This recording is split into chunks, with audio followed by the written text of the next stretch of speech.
मेरी जनरल सलाह ये है कि तुक्का जम के लगाइएगा परीक्षा में। हम कितने प्रश्न करें और कितने प्रश्न छोड़ दें। क्वेश्चन छोड़ने का फायदा भी होता है और नुकसान भी होता है।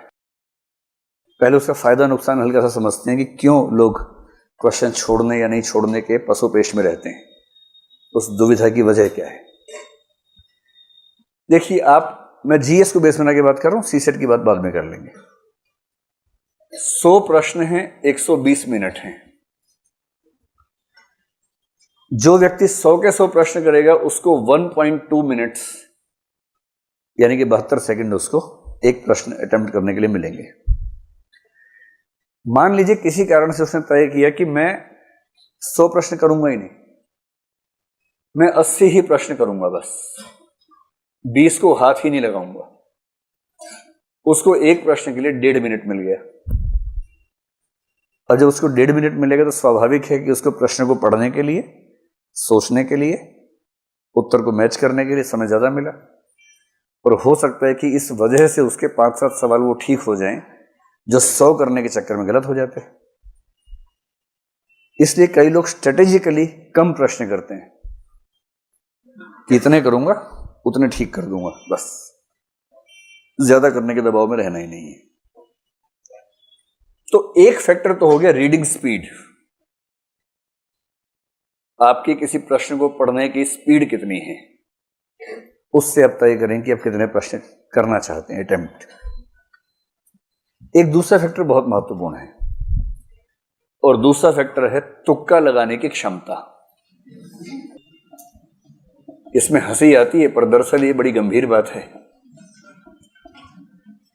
हंसी आपको तुक्का शब्द से आ रही है, दरअसल मैं बताना चाह रहा हूं कि तुक्का बहुत वैज्ञानिक वस्तु है। तुक्का बहुत यादृच्छिक या आर्बिट्रेरी मामला नहीं है, बहुत वैज्ञानिक चीज है। चलिए हम समझने का प्रयास करें। जैसे जनरल कैटेगरी में मान लीजिए कि आप एग्जाम दे रहे हैं और आपको 110 या 112 मान लेते हैं, 56 प्रश्न आपके ठीक होने चाहिए। आपका स्कोर 112 हुआ और आप प्रीलिम्स में क्वालिफाई हो गए, ठीक है। अब 56 प्रश्न आपके सही हैं, इसका मतलब है नेगेटिव मार्किंग हटाने के बाद इतने सही हैं। जो यूपीएससी का नेगेटिव मार्किंग का तरीका है वो बड़ा ही सिस्टमैटिक तरीका है। नेगेटिव मार्किंग का मेथड संक्षेप में समझ लें, बहुत वैज्ञानिक है। उसका फायदा क्या है, नुकसान क्या है, दोनों बातें स्पष्ट होनी चाहिए।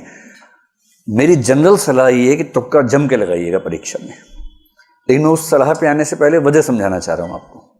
और ये सलाह सबको नहीं है, किसको नहीं है ये आपको खुद जज करना है अभी की बात सुनने के बाद। जनरल सलाह यही है। देखिए, नेगेटिव मार्किंग का यूपीएससी का बड़ा सरल सा नियम है कि अगर आपका एक प्रश्न सही हुआ तो उसमें 2 नंबर मिलेंगे, और यदि आपका एक प्रश्न गलत हुआ तो उसमें सही होने पर मिलने वाले अंकों का 1/3 कट जाएगा, तो 2/3 आपका माइनस हो जाएगा।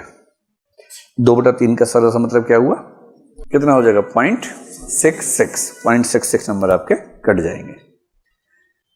अब इस तरह से बात समझना मुश्किल लगता है, इसको हम सरल भाषा में समझते हैं। मान लीजिए कि आपने पेपर देखा, उसमें प्रश्न क्रमांक 1, 2, 3 और 4, आपको चारों का अता पता ही नहीं है बिल्कुल भी। आपको यह भी नहीं समझ में आ रहा कि ये वही पेपर है जो मैं देने आया था, कोई और पेपर है, समझ नहीं आ रहा है, कुछ भी नहीं पता आपको उसके बारे में। ऐसे 4 प्रश्न हैं। यूपीएससी ये नहीं चाह रही कि तुक्का मारने वालों को नुकसान हो। कहीं कहीं नेगेटिव मार्किंग का पर्पस क्या होता है कि तुक्का लगाने वालों को नुकसान होना चाहिए। यूपीएससी केवल ये चाहती है कि तुक्का लगाने वाले को फायदा ना हो। मैं उम्मीद कर रहा हूं कि आप दोनों का अंतर समझ पा रहे हैं।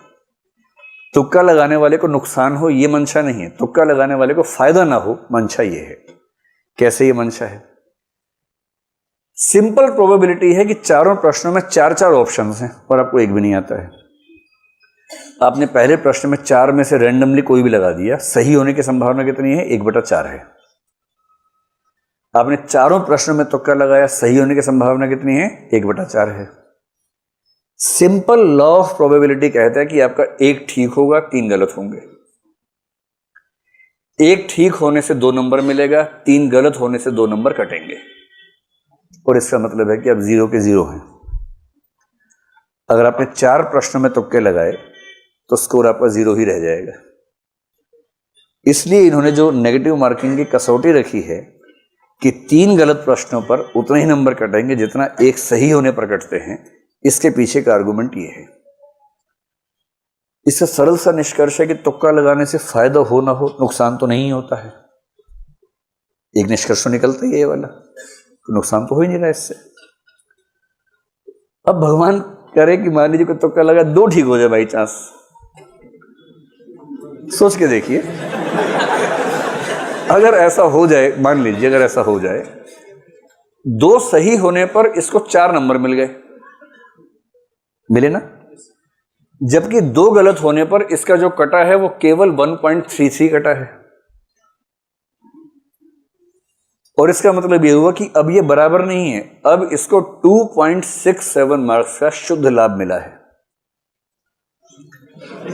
केवल इस वजह से कि इसने 4 में से 2 तुक्के सही कर दिए। आप मेरी बात समझ गए? और यदि कोई तुक्के में इतना माहिर है कि 4 में 3 ठीक कर दिए उसने, 6 नंबर मिले, नुकसान कितना का हुआ? केवल 1 गलत, 0.66, 5.34 का उसको शुद्ध लाभ मिला। और असली बात यह है कि अगर आपको प्रीलिम्स क्वालिफाई करने के लिए 56 प्रश्न करने हैं, मेरी समझ में यूपीएससी देने वाले 5 लाख लोगों में से मैक्सिमम 5 ऐसे होंगे, या बहुत मानूंगा तो मान लूंगा 20-30 ऐसे होंगे जो बिना कोई प्रश्न गलत किए 56 ठीक कर सकते होंगे। इस एग्जाम की नेचर, मतलब अगर आपने एग्जाम दिया है या कम से कम मॉक टेस्ट ठीक से दिया है तो आप समझ सकते हैं। कोई अगर ये कहता हो कि मैंने 56 प्रश्न किए, 56 के 56 सही किए, बाकी को हाथ ही नहीं लगाया, सब हवाई बातें हैं। जितने अच्छे लोग हैं उनमें से अधिकांश 40-45 के बाद टें बोल जाते हैं। 40-45 तक हो सकता है कि हाँ ये मुझे आता है, ये 3 कथन है, तीनों मुझे आते हैं, ये सही होगा या गलत होगा, एकदम एग्जैक्टली बता देंगे। 40-45 के बाद तो एक गेम चलता है, गेम ऑफ एलिमिनेशन, जिसको हम सीधी भाषा में बोलते हैं तुक्के की प्रतिस्पर्धा। ज्यादातर सफल लोग वही हैं जो तुक्का अच्छा लगाते हैं। मतलब पढ़ते तो अच्छा है ही, अच्छी पढ़ाई के साथ साथ अच्छे तरीके से तुक्का भी लगाते हैं। तुक्का कैसे लगता है उसको समझे। तुक्का शब्द थोड़ा हास्यास्पद है, उसके पीछे की जो गणितीय विधि है हमें वो समझने की जरूरत है। अब अपने 56 की 112 है, एक तरीका और है, आप इसमें 4 प्रश्न जोड़ दीजिए कि आपने 60 प्रश्न सही किए, 12 प्रश्न गलत किए, तो भी आपका स्कोर 112 ही रहेगा। कितना सरल है। अगर 56 प्रश्नों से 112 मिले, आपने 4 ज्यादा सही कर दिए और 12 गलत कर दिए, 4 सही से आपको उतने नंबर मिलेंगे जितने 12 गलत होने से कटेंगे, आपका स्कोर उतना का उतना रहेगा। इसका और भी तरीका हो सकता है, आपने 65 प्रश्न सही किए और आपको 30 प्रश्न, 30 गलत करने का ऑप्शन मिलेगा, 56 चाहिए ना, नहीं 27 प्रश्न गलत करने का विकल्प आपको मिल गया और उसके बाद भी आपका स्कोर कितना है? 112 है। मैं दावे से कह रहा हूं कि अगर कोई कहता है कि मैं 56 ही करूंगा और 56 ठीक कर दूंगा, तो वो या तो झूठ बोल रहा है या मजाक बना रहा है। वो दरअसल इनमें से कोई ना कोई ट्रिक चुनेगा कि 60 सही करने हैं, 12 गलत करने हैं।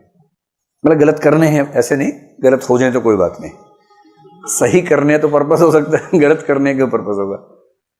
65 सही करूंगा, 27 गलत हो, 92 हो गए, 8 प्रश्न छोड़ दूंगा। ये एक अच्छी अप्रोच हो सकती है। अब इस लेवल पर आकर मैं आपको एक निष्कर्ष समझाने का प्रयास करता हूं। मेरी सामान्य राय, जिस पर अभी आपको काम करना है अपने स्तर पर, क्योंकि हर व्यक्ति के लिए एक समान दवाई काम नहीं करती है, बीमारियां अलग अलग हैं, दवाइयां अलग अलग ही होंगी। सामान्य राय में बता रहा हूं, सामान्यतः कम से कम 80 से 90 के बीच में प्रश्न अटेम्प्ट कीजिएगा। इससे कम करेंगे तो ज्यादा संभावना है कि प्रीलिम्स नहीं होगा। और इसका सीधा सा मतलब है कि छोड़ने का मामला लगभग 10 प्रश्नों पर ही होगा कि 10 को आपने छोड़ दिया। छोड़ना केवल उन प्रश्नों को है जिनके बारे में आपको रत्ती भर भी नहीं पता है।